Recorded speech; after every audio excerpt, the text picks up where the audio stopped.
question, where's the capitalism among the attorneys out there? No, we want to play it selectively.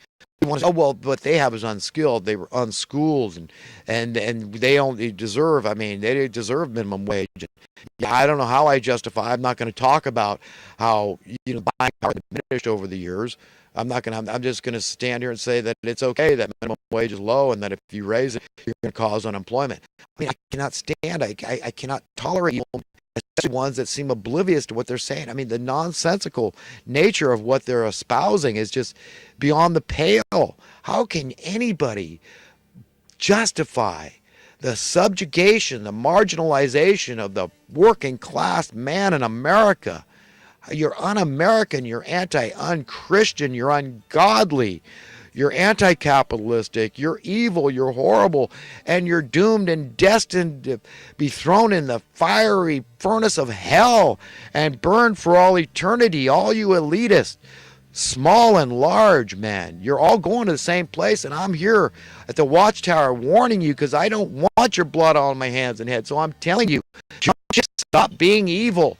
Turn to God to purify your evil heart and be saved. Turn to Him. I can't save you.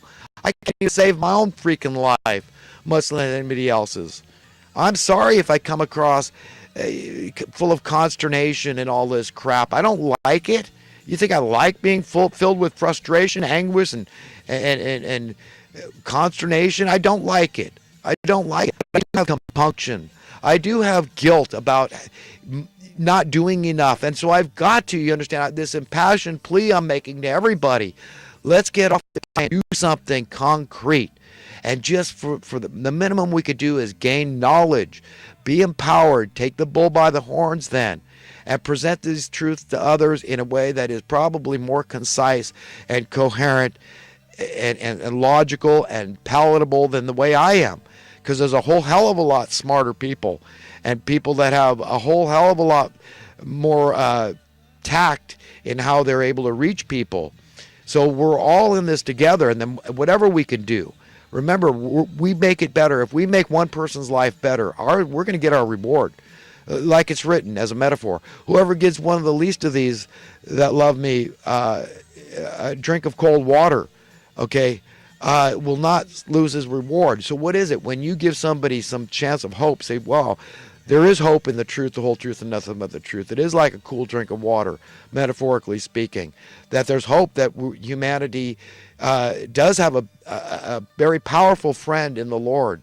And He's looking after us, and He's wholly good, and He's rooting for us and cheerleading for the good, decent, upright humanity to be pulled out of this ship of fools that's careening to destruction.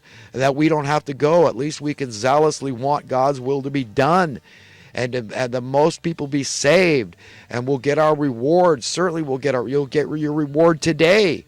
Just by doing something tangible and concrete, by spreading the truth, the whole truth, and nothing but the truth. And the Spirit of truth is also called the Comforter. So this is how you're comforting people. I mean, it's not a cold drink of water when somebody's parched. Comfort them. Does it not encourage them? Does it not give them a sigh of relief? So that's what we can do, and that's what I want to do for you. Because I do love everybody. I mean, the way I look at this loving everybody thing, I mean, you can say, how could you love a pedophile, whatever? Hey, listen, I'm not going there. I might grab him by the throat spontaneously and take his life if I had to, if he's threatening a child, okay, and still call myself a pastor. There's consistency in that. But I can still say my heart's going to be pure in the meantime. It's not going to be with malice, forethought, or premeditation that I kill the pedophile, right? I'm just saying as an example of where I'm coming from here. But loving your enemy, if you can love your enemy, love to the uttermost, okay, then who's left out of the loop? Nobody is. So that's having a pure heart. It's just saying, yeah, I want the best for everybody. Even the George Soroses and the Slick Willies and the Daddy Bushes out there and the Kissingers. I mean, I'm just throwing out a few names out there. But there's some bad actors, man. There's some sick MF and puppies out there, okay?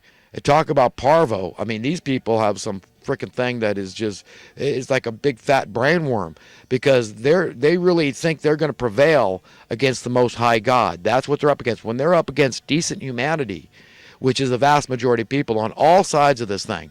So that's why I say just shrug that divisive crap and realize you've been played, you've been manipulated. And the sooner you put down your false pride and face that, and you say, damn it, I do have conservative ideas. You think of yourself as just a devout progressive, devout liberal, but you realize that you really do want lower taxes. You want lower burden on everybody. You don't want onerous tax, and you don't want an onerous cost of living, because really there's no difference. If it walks like a duck, quacks like a duck, it's a freaking duck. And that's what a tax is. If it's burdensome, it's burdensome. And it doesn't matter if it's the cost of living tax, or if it's a tax that goes to a private entity, or if it's a government tax that goes to a governmental entity, whatever that is. I don't know who the hell the government is. What are we supposed to believe about the freaking government? We got a constitution in America that tells me the government is no less than we, the people. Not we, some of the people. It's we, all the people. Do you understand? So this is grabbing the bull by the horns and demanding justice and having the basis, having the rationale for doing so. And it's constitutional and it's God-given.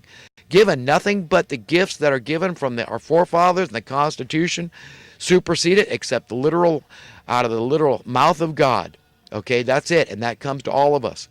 Remember, we have all equal access. God doesn't hide where he's coming from, or else we couldn't find where he's coming from and then emulate it. Emulate that to others, represent him properly, mirror him properly, reflect him properly in the way we think, in the personality qualities and characteristics that we choose to embrace. So it's all about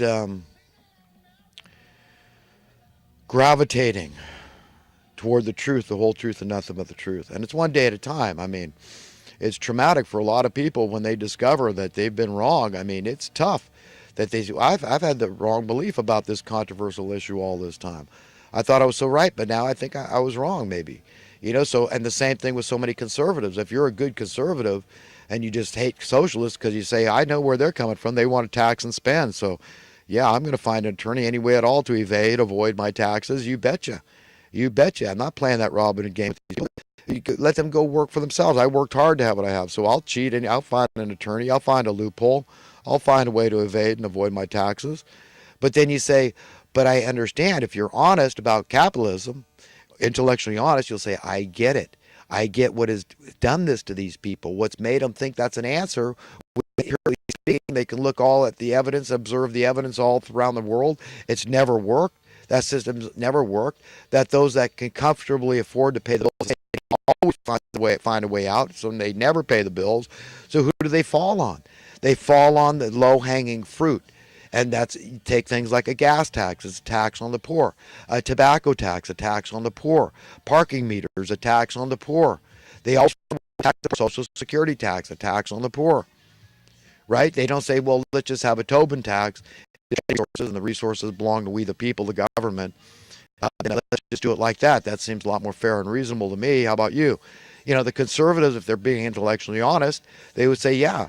And let's just end desperate poverty. You're a fiscal conservative, you say. And if we just ended desperate poverty, your taxes would fall dramatically. They would have to. Everybody would. Because instead of just buying, because renting is buying in perpetuity. So instead of doing that forever with this Section 8, then you're done and done. You buy it, you own it. You understand even the difference between buying and owning. And I'm just pointing out a couple of the nonsensical policies that we have in our so-called government, all these bureaucracies. I mean, it's just utterly maddening when you get it. You're just like, wow, holy crap. So if you put down your false pride and you could admit, hey, I got a little socialist in me. Hey, I got a little conservative in me. I got a little liberal in me. I kind of lean, I don't care about Democrat, Republican. I just vote for the person. A black woman, she was a congresswoman for a long time. I'd gladly, she's both a woman and a black woman. I'd vote for her, no problem, just with the same enthusiasm because I trust her. I stand behind Trump because I trust him.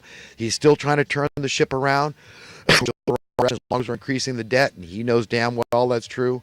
But I'm trusting him that he knows what to do and that he really wants to do the right thing for the American people. Not the American people, but all the American people. Okay, that's what I believe about him. If I'm wrong, I'm wrong. I got a right to be wrong, but I feel like I got to trust I know he can't save my life. Only God can save my life. Any of us. But if he's trying to do the right thing, and if it's the right